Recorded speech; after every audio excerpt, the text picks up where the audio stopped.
अस्सलाम वालेकुम students, hope so you will be fine. Students, आज हमारा टेस्ट नंबर 11 कंडक्ट हुआ photo chemistry and colloidal chemistry का। काफ़ी इंपॉर्टेंट चैप्टर्स हैं ये। काफ़ी सारे क्वेश्चन यहाँ से आते हैं एग्ज़ाम में। तो इसके अलावा हमने वीडियो लेक्चर भी डिस्कस किया, हैंड रिटन नोट्स भी आप लोगों को प्रोवाइड किए, तो काफ़ी इन्फॉर्मेशन आपको मिली होगी। इसके अलावा जो हमारा टेस्ट हुआ इसमें भी काफ़ी जो नए पॉइंट्स हैं इंशाल्लाह वो आपको सीखने को मिलेंगे। तो इस वीडियो डिस्कशन को आपने अच्छे तरीके से देखना है, तो एंड तक देखना है इसको, और साथ साथ नोट्स भी बनाते जाएँ। तो स्टार्ट करते हैं आज के टेस्ट की discussion. Question number 1, the emission of light in a biological reactions is known as. जब बायोलॉजिकल रिएक्शंस की बात आ गई है तो it mean this emission of light in the biochemical reaction is known as bioluminescence. ठीक है, और जनरल अगर केमिकल रिएक्शंस की वजह से इमिशन होती है तो उनको हम केमियोल्यूमिनेसेंस कहा जाता है। और फास्फोरेसेंस और फ्लोरेसेंस फिनोमेना बिल्कुल सिंपल है, हमने इसको कई बार एक्सप्लेन भी कर चुके हैं। नेक्स्ट क्वेश्चन है question number 2, the multiplicity of electronic state is equal to. Very important question, इसको आपने अच्छे तरीके से देखना है। मैं आपको कंप्लीट इसको इन्फॉर्मेशन दे देता हूँ। देखें, किसी भी इलेक्ट्रॉनिक स्टेट की जो मल्टीप्लिसिटी होती है उसको एक्सप्रेस किया जाता है 2s+1 फार्मूला से।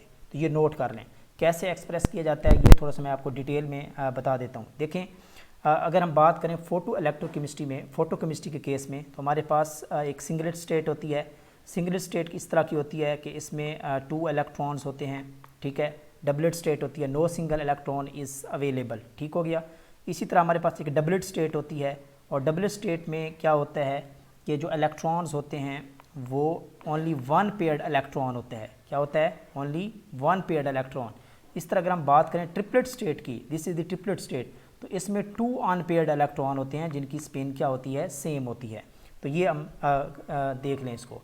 इट मीन कि there is no paired of electron इस केस में, और यहाँ क्या एक पेयर्ड ऑफ इलेक्ट्रॉन है, अनपेयर्ड इलेक्ट्रॉन है, और ये 2 अनपेयर्ड इलेक्ट्रॉन है। तो इस केस में अगर हम बात करें तो यानी कि फार्मूला की बात करें तो इस केस में जो s की वैल्यू है, क्योंकि यहाँ नो अनपेयर्ड इलेक्ट्रॉन है, तो जब नो अनपेयर्ड इलेक्ट्रॉन है तो s की वैल्यू क्या होगी? इस केस में 0 होगी।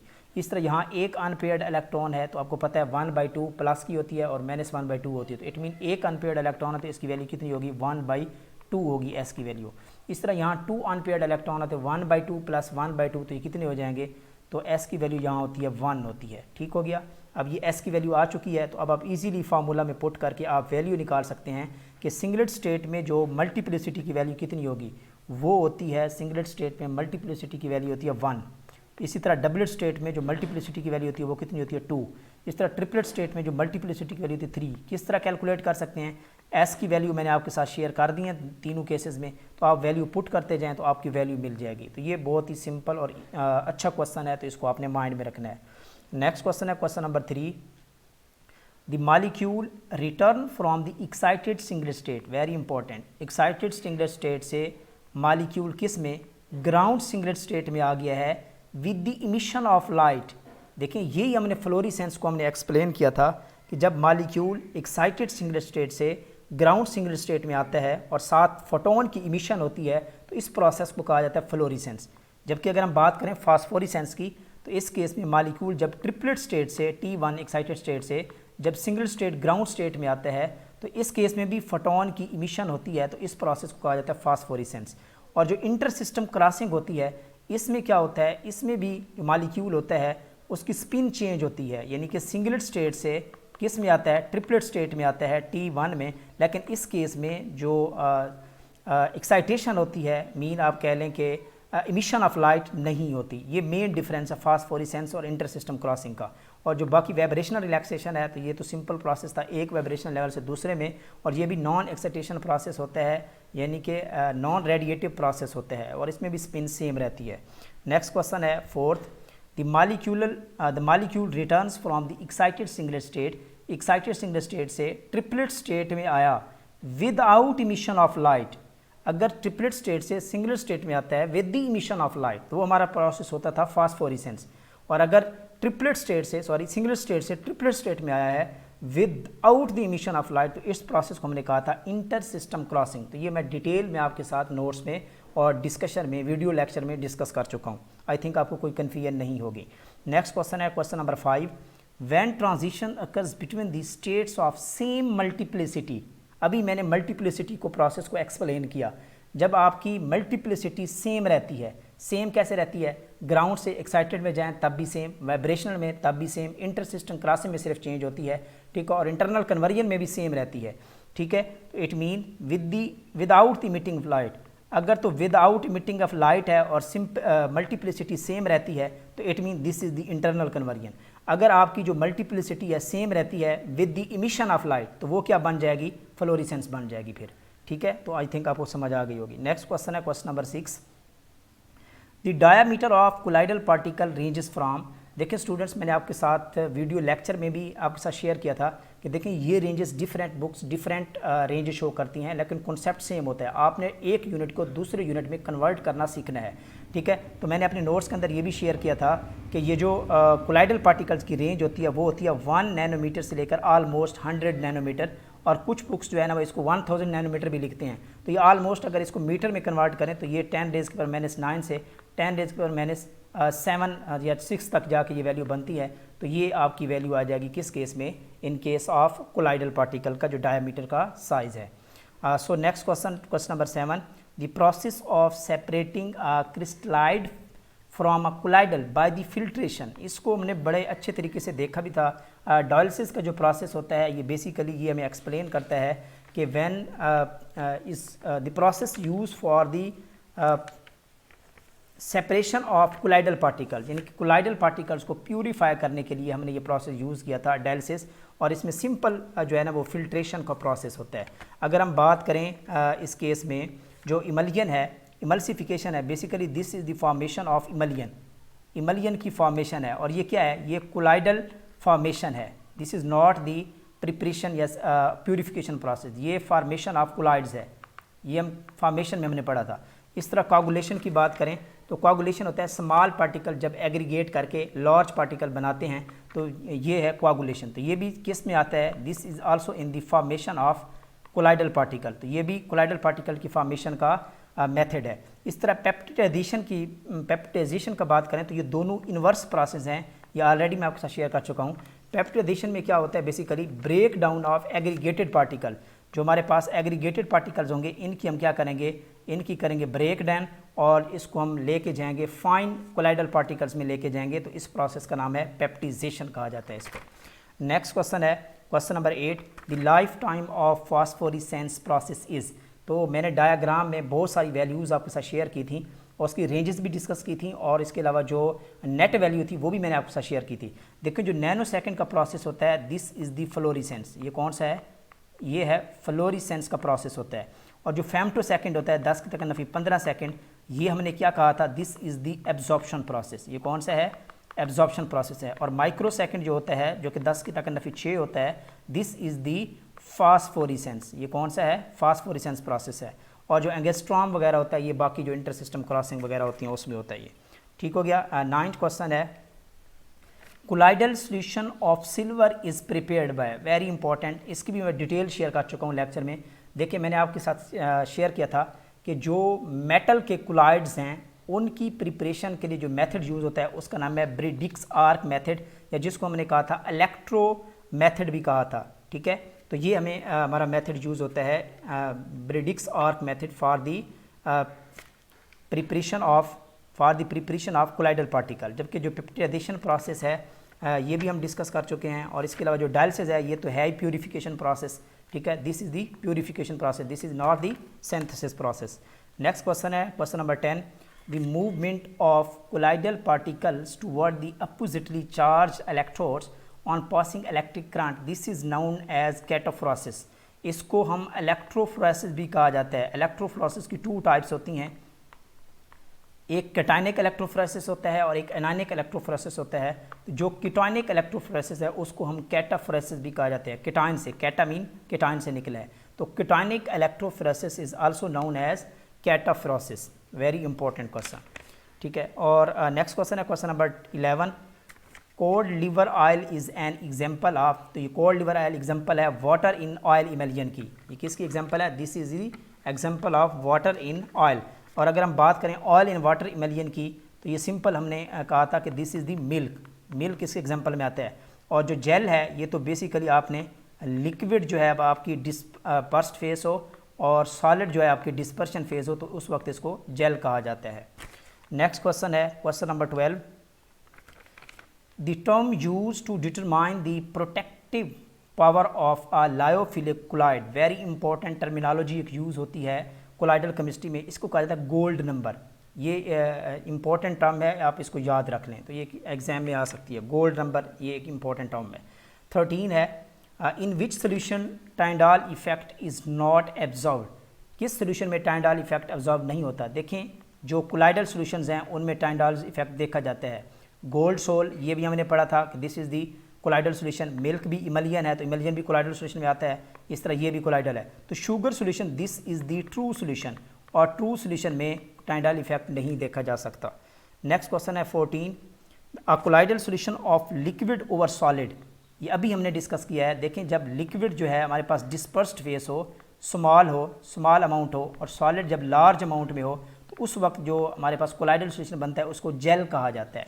क्या कहा जाता है? जेल। और इस तरह सोल की बात करें तो सोल के केस में सॉलिड इन लिक्विड क्या होता है? सॉलिड इन लिक्विड होता है। सॉलिड लेस अमाउंट में होती है, लिक्विड हायर अमाउंट होती है, तो ये सॉल बनती है। और इमलियन तो फिर आपको ये वेल नोन प्रोसेस है, लिक्विड इन लिक्विड, दोनों लिक्विड लिक्विड होंगे तो उस वक्त इसको कहा जाता है इमलियन कहा जाता है। नेक्स्ट क्वेश्चन है 15, which of the following is not the phosphorescent material, very important. कौन सा फास्फोरिसेंट मटीरियल नहीं है? देखें sulphates of calcium this is also the phosphorescent, fluorescein भी फास्फोरिसेंट मटीरियल है, एमराल्ड भी फास्फोरिसेंट मटीरियल है। जो पिगमेंट्स हैं these are the fluorescent material, इनको क्या कहा जाता है? These are the fluorescent materials हैं पिगमेंट्स।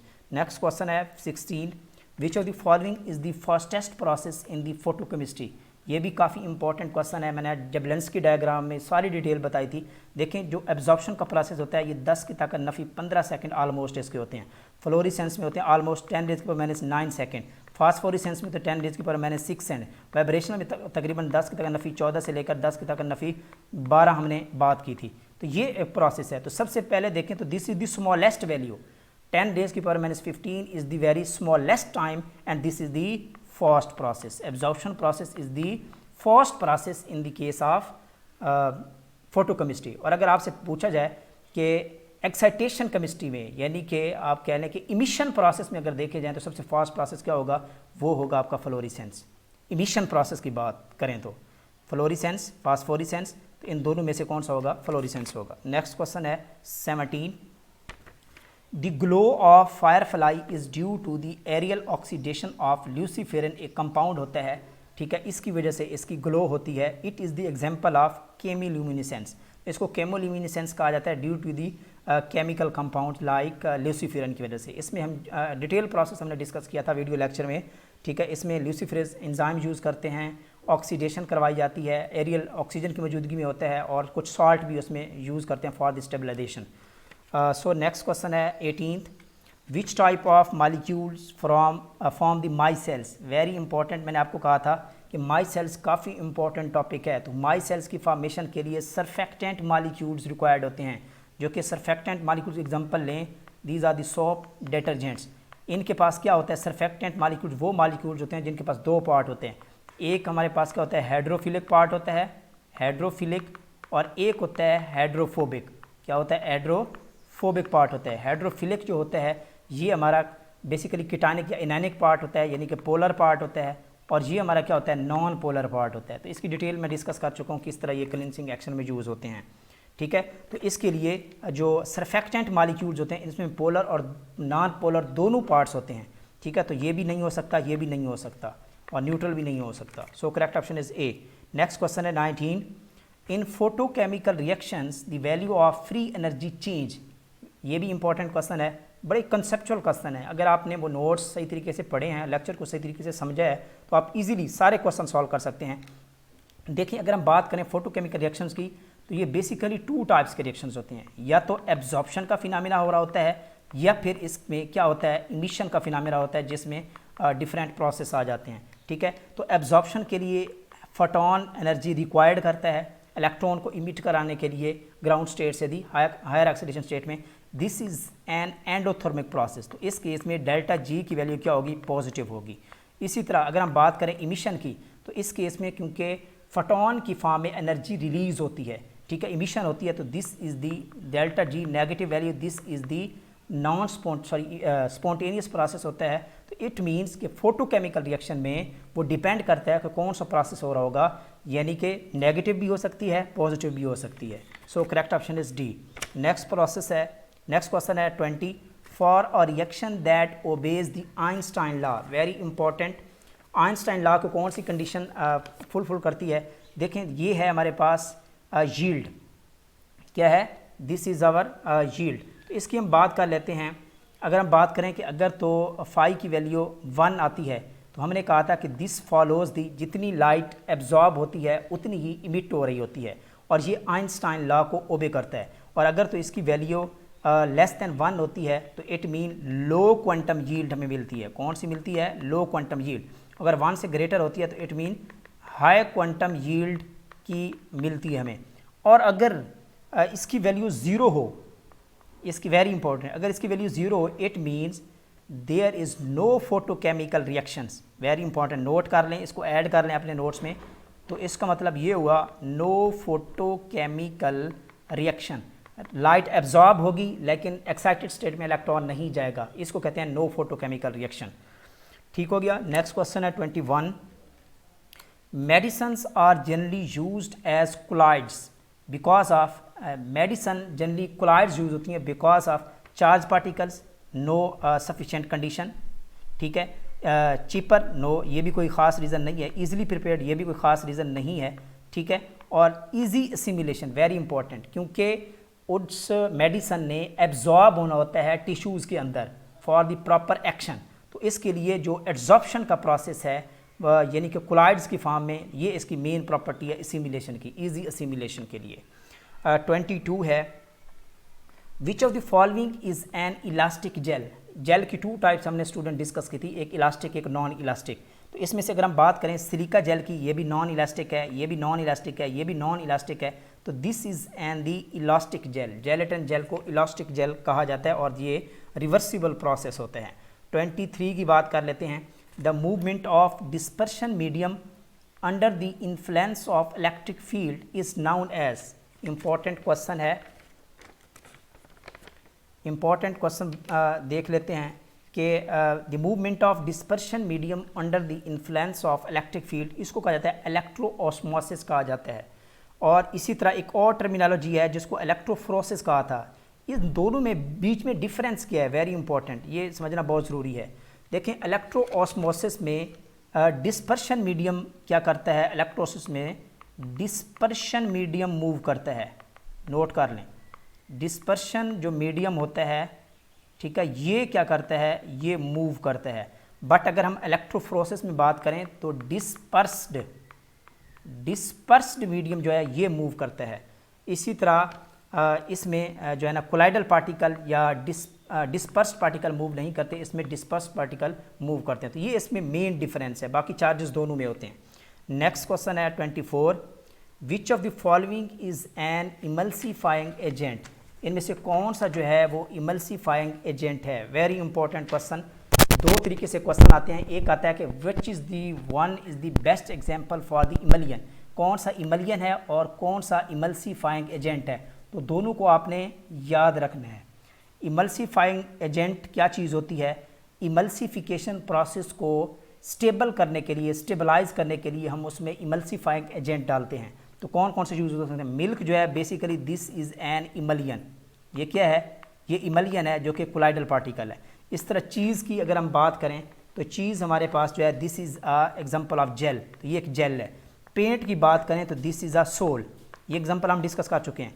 जबकि जो गम है this is N emulsifying agent, इसको इमल्सीफाइंग एजेंट कहते हैं, जो क्या काम करता है, 2 जो मालिक्यूल्स होते हैं, सरफेसेस होती हैं लिक्विड एंड लिक्विड इमल्जन में, उसकी जो इंटरफेशियल सरफेस टेंशन होता है उसको क्या करता है, ये डिक्रीज़ करता है। नेक्स्ट क्वेश्चन है 25, which of the following colloid is difficult to prepare.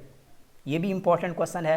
देखिए, मैंने आपके साथ शेयर किया था कि 2 टाइप्स की जो है ना वो हम बात करते हैं सोल्स की। एक लायोफोबिक सोल होता है, एक लायोफिलिक सोल होता है।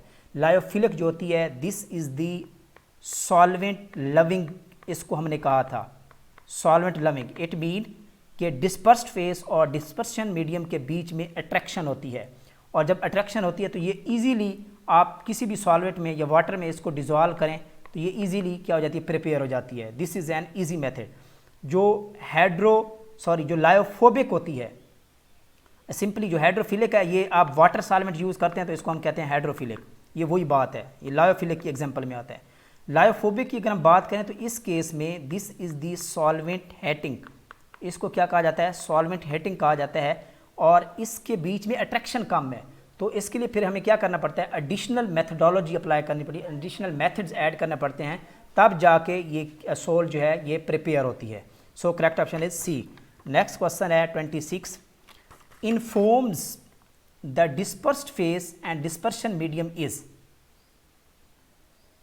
तो इस केस में जो डिस्पर्स्ड फेस होती है वो लिक्विड होती है, और जो गैस होती है, जो लिक्विड होती है डिस्पर्शन मीडियम होता है, और ये फोम बेस्ट एग्जांपल है। और ये SPSC के एग्ज़ाम में भी क्वेश्चन आ चुका है, सब्जेक्ट स्पेशलिस्ट के क्वेश्चन में, SS के एग्ज़ाम में ये क्वेश्चन रिपीट हो चुके हैं फोम का।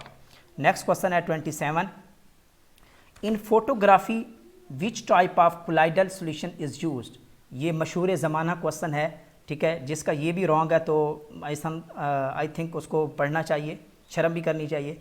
इन photography which type of colloidal solution is used, तो colloidal solution of silver bromide, silver bromide का हम कोलाइडल सोल्यूशन यूज़ करते हैं फोटोग्राफी में। नेक्स्ट क्वेश्चन है 28, the precipitation effect of an ion in the dispersion phase of opposite charges with the valency of ion. Very important concept, ये अपने notes में इसको ऐड कर लें, ये एक नया कॉन्सेप्ट है आपके लिए।